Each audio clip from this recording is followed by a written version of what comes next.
You know how life experience causes you to put things in the vortex? Are you good with that concept?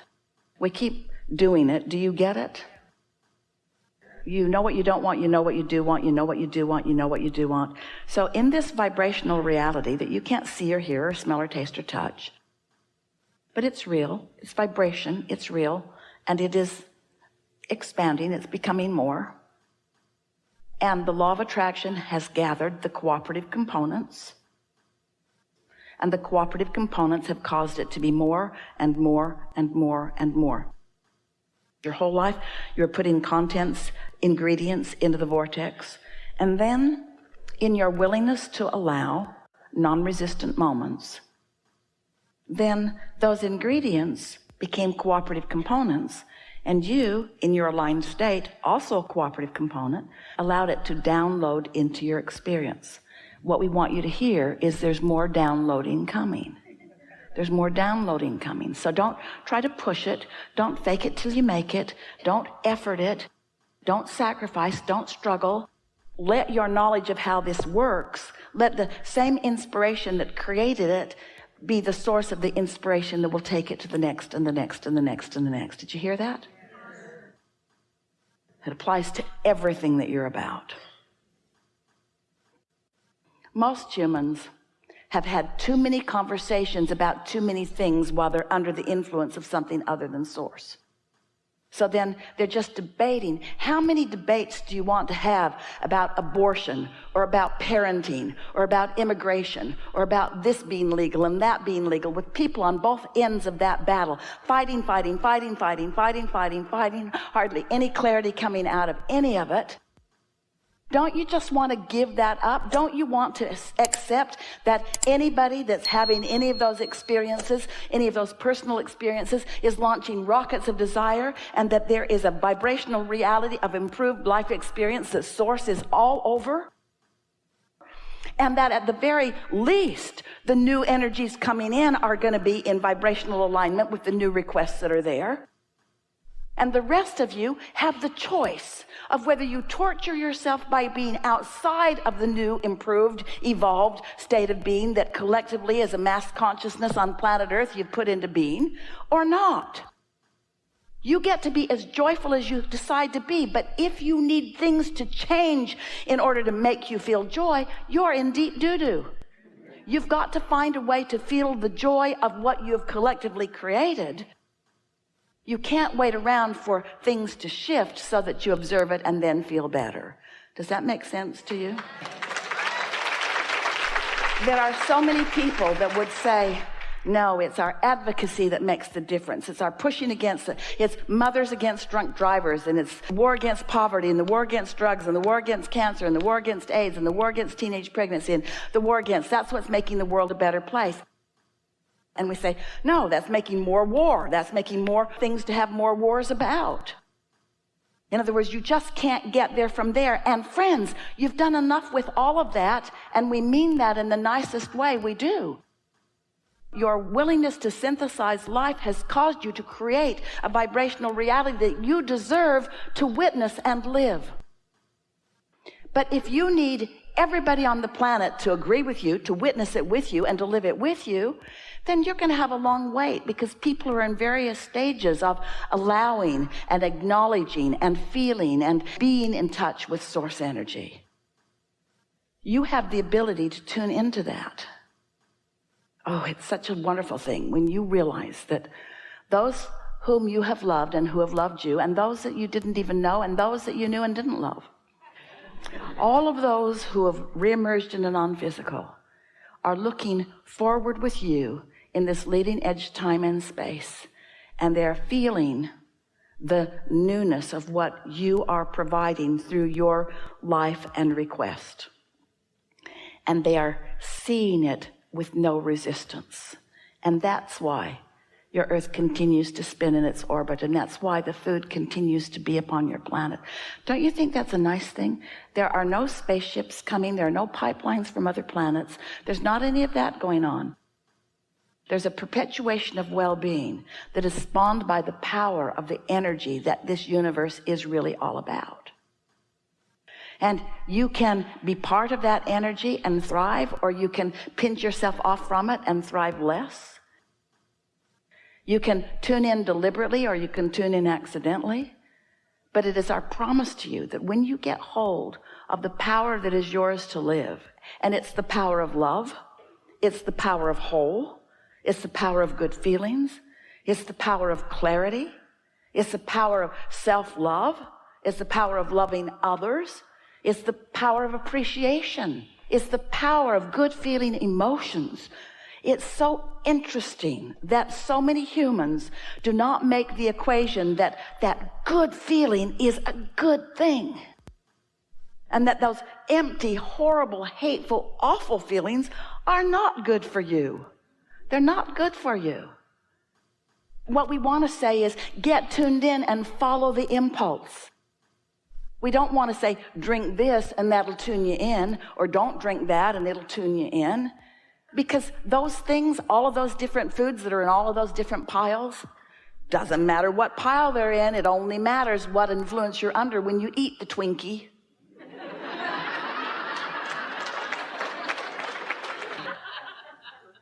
When you say, I get what I think about whether I want it or not, let's just start there. And then you say, but I can't control what I think about. Which is where most people are. Most people can't control what they think about. Why?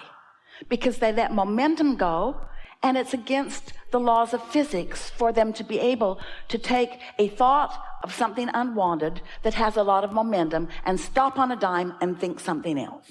So if you think that's what we're asking you to do, then you're failing at it. And if you think you're failing at it, then you're worse off than you were before you ever met us.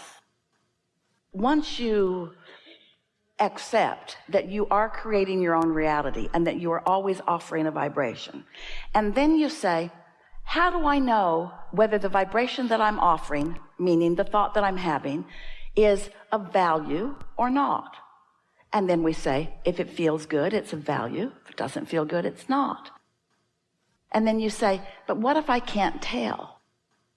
And then we say, then don't change anything. Just let law of attraction make your thoughts bigger, and eventually it will be big enough that you can feel its emotional indicator. We always say, if you've got something negative going on and you don't know it, don't worry, it'll get bigger. But that's true. If you've got something positive going on, don't worry about it. It will get bigger, because the law of attraction just keeps adding to what is, with no judgment, no trying to guide you one way or another. So this is the place that we really want you to be at when you walk out of this door today. As you live this life and sift and sort through it and know what you don't want and know what you do want, you have created a selection of things that you care about just by your awareness of what feels good to you and what doesn't. And when you reemerge into non-physical, when you have what you want to call death, we refuse to acknowledge death as anything that's real. But when you reemerge into non-physical, because you never cease to be, you are eternal beings.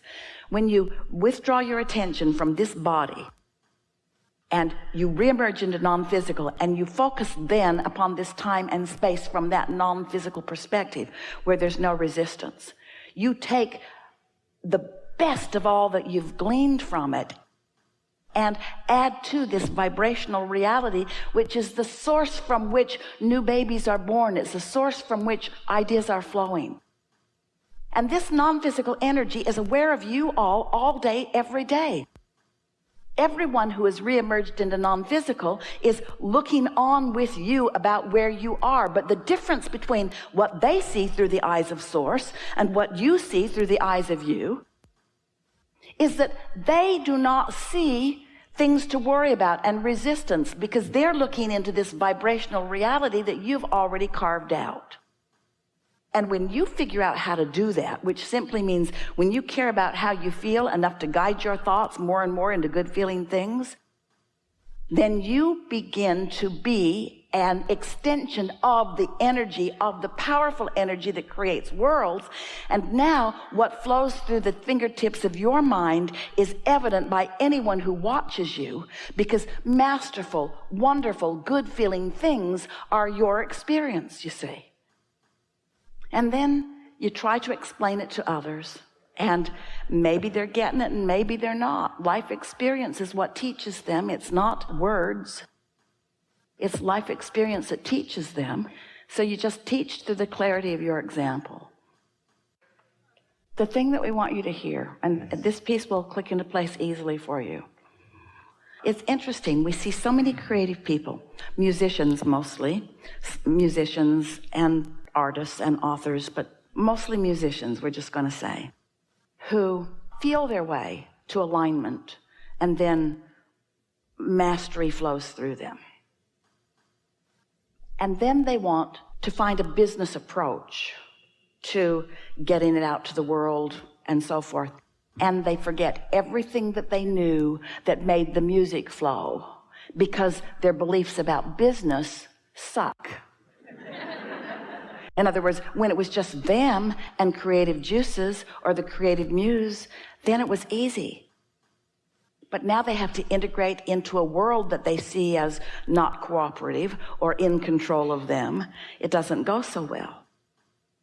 So all you have to do is accept that the same mastery that allowed you the creation of your whatever it is the same mastery that will allow you to take it to the next and the next and the next, wherever you want to go with it. It's exactly the same.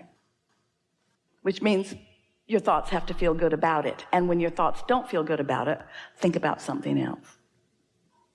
It's simpler than you think. Once you get hold of this, what's going to happen to you is you're going to have greater feelings of that euphoria and greater feelings of your own power. For sure, you'll notice it in the next few days.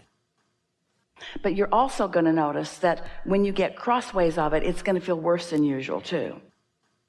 Because you can't move to this understanding and then drift from it without feeling the contest of that. If someone called you on the telephone and said, hello, you don't know me, I'm just calling to tell you that I will never call you again, you would say, thanks for letting me know, but you wouldn't worry about it. But if somebody you really care about were to tell you that, you'd feel stronger discomfort. Meaning that when you really, really, really, really want something and you get off kilter from it, you feel bad. But if you sort of want it and you're off kilter, you sort of don't feel that good. If you really want something and you're off kilter, you really feel bad. Well, what's happened here today to you, should have been on the disclaimer you signed, is that you can't go back. Once you gain this understanding of who you are, you can't not be who you really are now that you know who you really are. So there.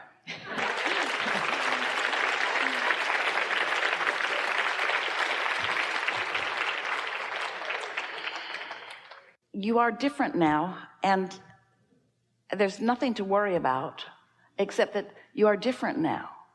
Your vibration has shifted because you felt resonance with these universal laws, and you've activated within yourself a sort of temporary set point in your vibration, which means your relationship with everything absolutely has shifted, and your awareness of the evidence of that shift is really going to be important to you. If you can just let this vibrational set point linger within you, and your only assignment is to see if you can personally discover what we mean by a daydream. If you can find yourself in a pleasant thought that you're just allowing to form itself like a movie that you are watching for pleasure rather than a movie that you are creating for abundance or for recognition. This is a movie that you're just watching for pleasure. And your inner being is the director of it, because your inner being knows all of the pieces that you put there and what the main plot is, and where you stand in relationship to it, and where you'll be most interested or most likely to jump in. It's going to be natural and easy and subtle, but you will recognize it when it comes. There is great love here for you.